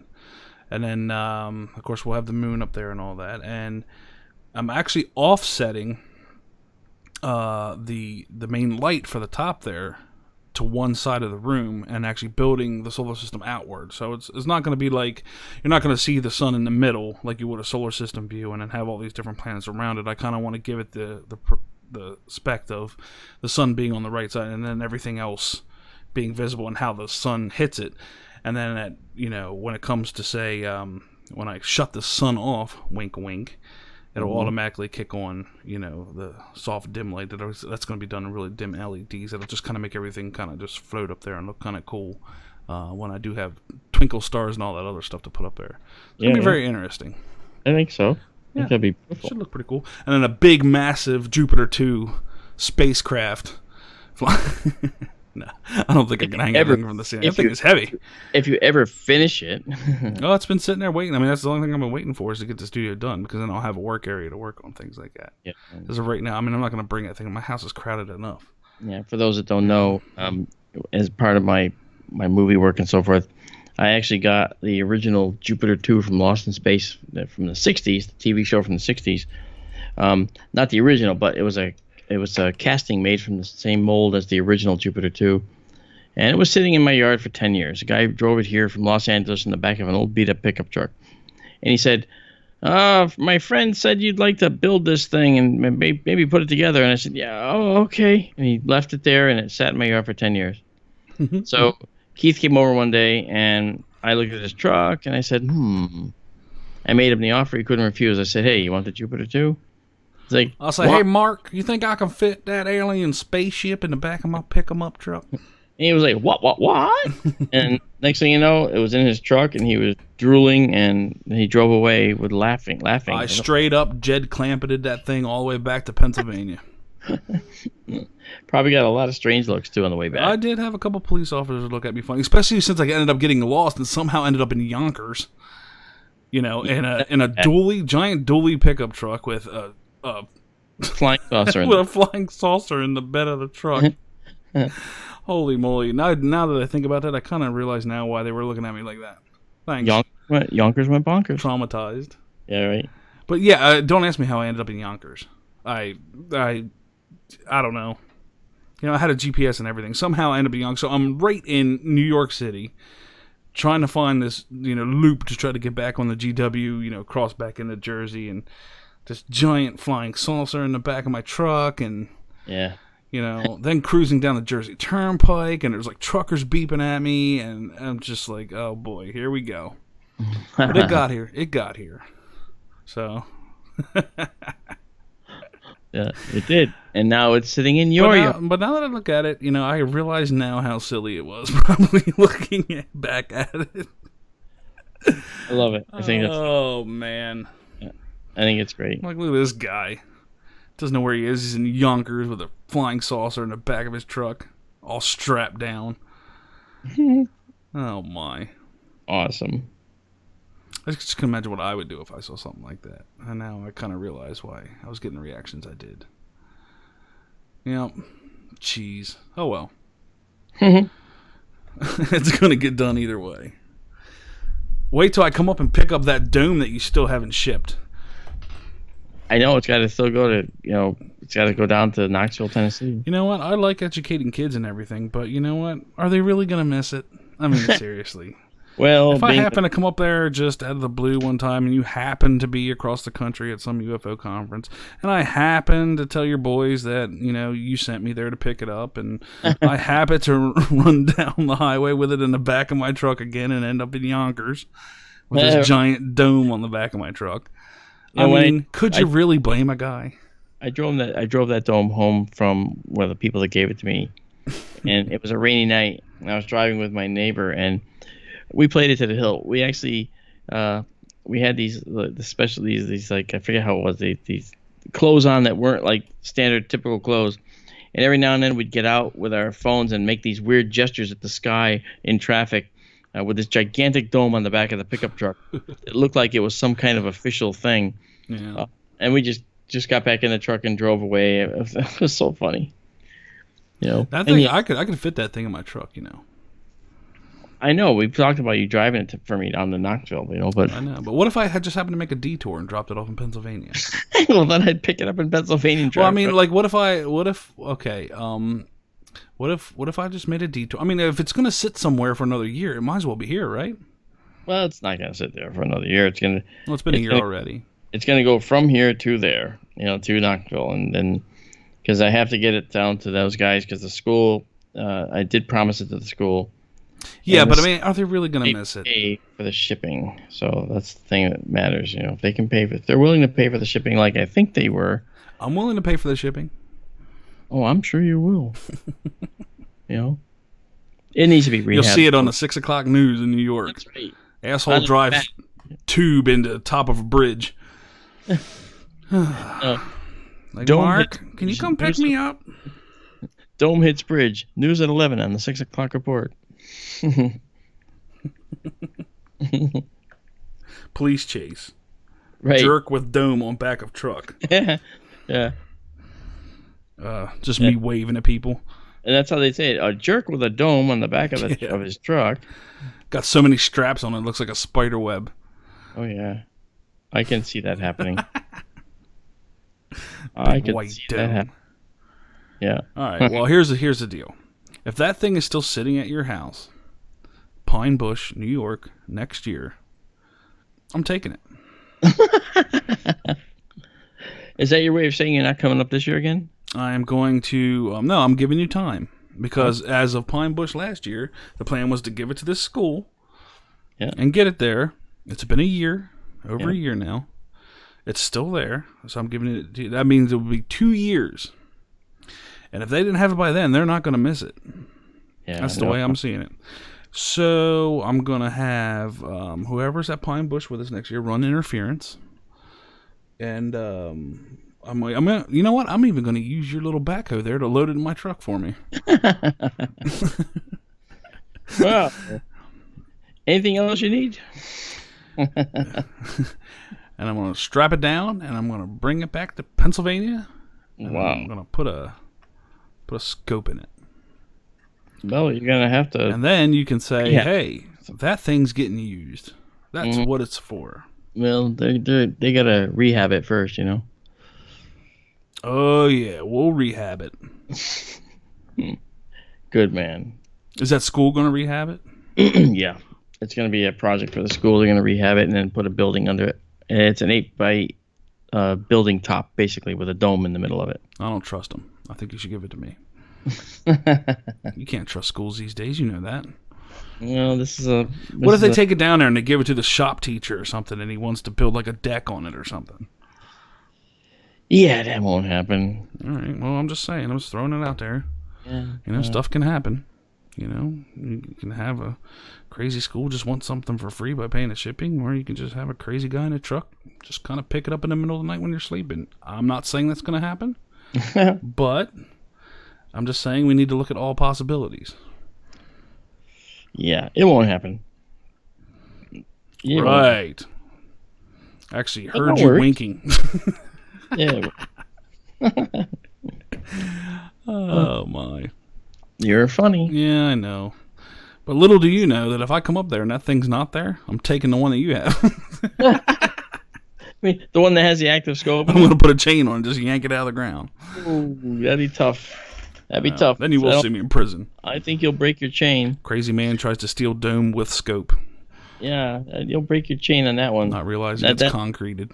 It's on a steel pier that's attached to a concrete pier that goes down 4 feet plus into the ground. Headline: Dumbass's truck bed laying in some dude's yard after trying to steal. And that's exactly right. Half the frame of my truck. I don't know. That dually's pretty powerful, man. It's got some beef to it. I believe it. Yeah, I don't think it's going to pull a concrete pole out of the ground though, because that's what 6 feet in. Yeah, it's definitely well, it's concrete. Yeah, it's a concrete. I have to take half your yard with me. Yeah, and it's then it's got a 150-pound steel pier that I had made at a metal shop up the street, and fabrication facility. Yeah. Yep. Yeah, and that was it might be 200 pounds. But it's a typical piers weigh a lot of they have a lot of steel in them and they weigh a lot. So this is pretty heavy. And then the telescope, 100 pounds sitting on top plus. So that's got a lot going on. Yeah. I'll tell you what, don't take it seriously though, because I made the same threat to Bill that if I come up there next year and that 10-inch Dobsonian it hasn't been used, I'm gonna take it too. So my truck might just be all kinds of filled. Time you I know leave what? there. I wonder if that's how Paul's acquired all his. It might be, you know. You never know. Maybe he's got him the same way. I think his checkbook would disagree, but you know. I mean, man, can you imagine? I mean, just wow.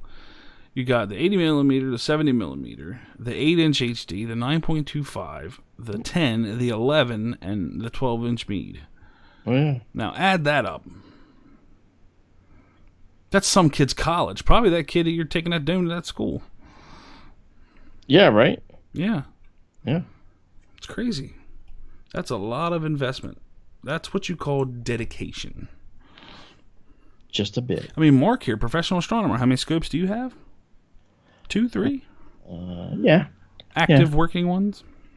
Yep. I mean, I got let's see, I've got an 8-inch Dob out in the shed here. I've got a 10-inch Schmidt-Cassegrain out in the remote dome. It's not size that matters. Automated dome. Mm-hmm. Then I have a actual 4.5-inch refractor designed to go on the 10-inch, which is going to be used for longer exposure photography when I set it up in Arizona. And then that'll actually be a permanent fixture on the telescope. Right now, it can just slide onto the rails that I have on the scope. Now, once you slide that 10-inch, can you see Uranus? Oh, my bad.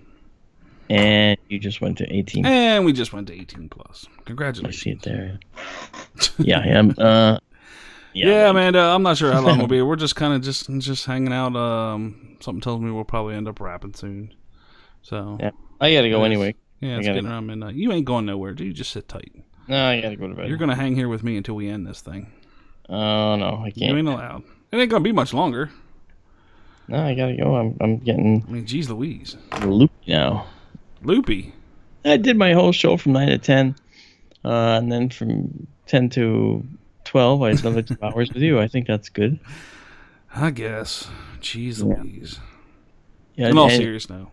And by the Thanks way, for joining me. Manuel, Jupiter was indeed sprinkled with sugar. Mm-hmm. Sugar and spice and everything nice. You can see because Jupiter moves, you can actually see that middle band is actually has some moments of extreme clarity. So it's really pretty.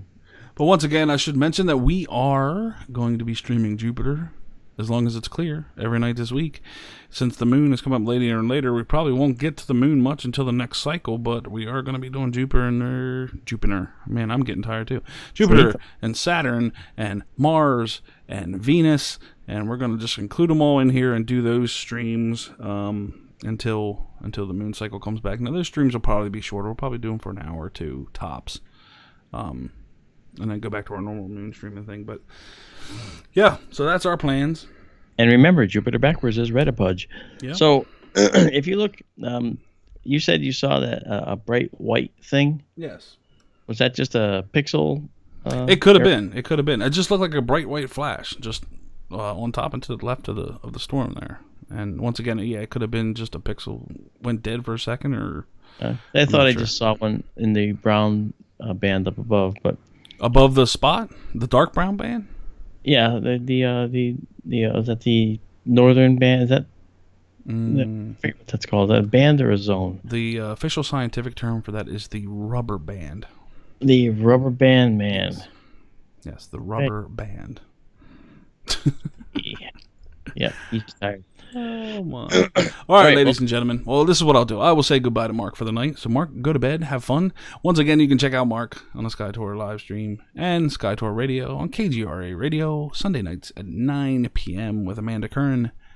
Awesome. They just wrapped up tonight, and you can check them out on NASA's Unexplained Files and One on Earth, and probably a couple episodes of Scooby Doo, maybe some MLB baseball. I mean, the guy seems to be everywhere, and you can also see him in Pine Bush on June 9th. The new re-release, actually not re-release, but the new reimagining of the show from the 70s called In Search Of, hosted by Zach Quinto, who is the Spock character on the latest Star Trek movie. I thought it was Quinto. Is it Quinto? I call it, but QU is always for me Quinto, so Quinto, exactly Quinto. I don't know. But anyway, I did an episode of that, and maybe more to come. I just did a Netflix movie as well, and that one, I'm not sure when that's coming out, but I think it's supposed to be in September that gets released. Nice. Yeah, and then I got another one coming up after that for Netflix as well. But there's a few things in the works, so it'll be kind of fun. Hell yeah, man! You just seem to be everywhere. No, and we should also mention that you are the lead photo and video analyst for MoveOn as well. Yeah, the Mutual UFO Network. I've been that guy from 2008. So if y'all want to know why I have Mark on so much, I just listed why. And on top of that, being a professional astronomer that actually deals with and likes to deal with and specializes in exoplanets around other stars. Yeah, and to study exoplanets, you have to study our own planet. So that's why you have to know a lot about Jupiter and our planet, and how our ecosystems develop over time, and how the Martian ecosystem failed. And I'll say this for those that didn't hear the show tonight. I'll say this before I go. NASA's got a plan on the board to actually not restart, I should say, but to create an artificial magnetosphere for Mars to allow Mars the probability of self-terraforming, because Mars, if Mars had a magnetosphere, then the atmosphere itself would build up extra carbon dioxide and oxygen through its natural processes and water vapor. And as the pressure built up, you could end up getting liquid water on the surface. And liquid water on the surface, although rare, could happen now in some deep valleys where the pressure is a little higher than that 6.1 millibars, below which water can't form. And so standing water, that is. And so they have an idea for a magnetic shield. And what is a magnetic shield? Well, if you imagine a concrete pillar and you're standing behind it to protect yourself from the oncoming sandstorm, you won't get pelted by sand particles because the pillar will protect you. And as the sand particles go around the pillar, they'll reconvene with each other past you at some distance. So there'll be like a little teardrop shape of opening there where that's protected. Well, they talked about producing and putting at the Martian Lagrange 1 point, which is that balanced gravitational location where the gravity of Mars, the gravity of the Sun, and the other planets are all, add a sum to zero, basically. So something put there, it's like putting a object in a parking place in space. Mm-hmm. And if they put this magnetic shield there, what it would do is allow Mars to not be struck with the extremely energetic particles coming from the Sun. And if they can do that, then Mars can build up its atmosphere and raise its pressure above the 6.1 millibar threshold. And then liquid water could form, and the atmosphere could actually get thicker, and Mars can start the terraform process. Mm-hmm. Now, literally within a few years of that, half the atmosphere would be doubled in thickness or density at Mars, because Mars is outgassing and doing other things at times. So it's pretty cool, and it's a really interesting theory. Now the question is, why did Mars ever have water, and why did the atmosphere thin? Well, it did. I talked about a lot of reasons why it did on the show, but the question is why Mars always seems to hover around this 6.1 millibar threshold. And what is that? Well, 6.1 millibars is basically 0.0061 atmospheres, okay? We feel 14.7 pounds per square inch here. Mars has 0.08 pounds per square inch, so it's really, really minimal. It's almost, I call it a soft vacuum. Well, anyway, the atmosphere at Mars, once it increases, the pressure will increase. And then we have the possibility of actually terraforming that planet. And I think that's pretty cool. But the pressure at 6.1 millibars now, that's too low for water to form. It's just under that. If it gets just above 6.1 millibars in a deep valley or a deep crater floor, then water could potentially exist if the temperature wasn't, hovering around freezing. It might be frozen ice. Right. But it could exist at the surface, and then liquid water could be standing in the Martian summer if the pressure was high down there. It seems like the biggest thing about Mars is it just needs an atmosphere to hold in some of them greenhouse gases.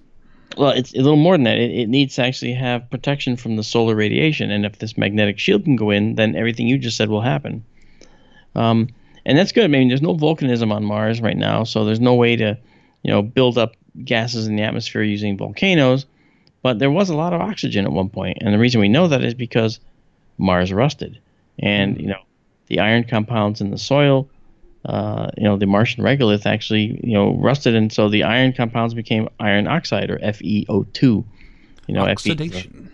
Yes, oxidation is wonderful. Mm-hmm. So it's a pretty interesting development. What they're talking about, but it's on the table. It's a potential project for NASA to undertake. And let's hope that they do, because it gives us a lot more to talk about. Will. And on that note, Mark, I'm going to let you go. Right, you man. can go get some sleep. And I am going to just kind of let this play until Paul's ready to wrap up. And we'll go from there. But thanks, everybody, for joining us and listening to us just kind of chit-chat back and forth tonight. Yeah, as we sometimes do. At times. Yeah. Which tonight is one of those, no real agenda, just kind of talk about anything that comes to mind. Yep. And this looks beautiful. Nice job on the colors, Keith. Oh yeah, it's evened out pretty good. The whites are still a little too poppy for me. I might try to bring them down a little bit more, just so you don't have that hot spot down the middle there. Yep. But yeah, it's not looking bad at all. So, all right, Mark, we will talk to you later. Thanks, everybody in the chat. And once again, we'll just keep streaming until Paul's ready to wrap up. So, guys, take care, and we'll talk to you another night. All right, guys. Good night. Later.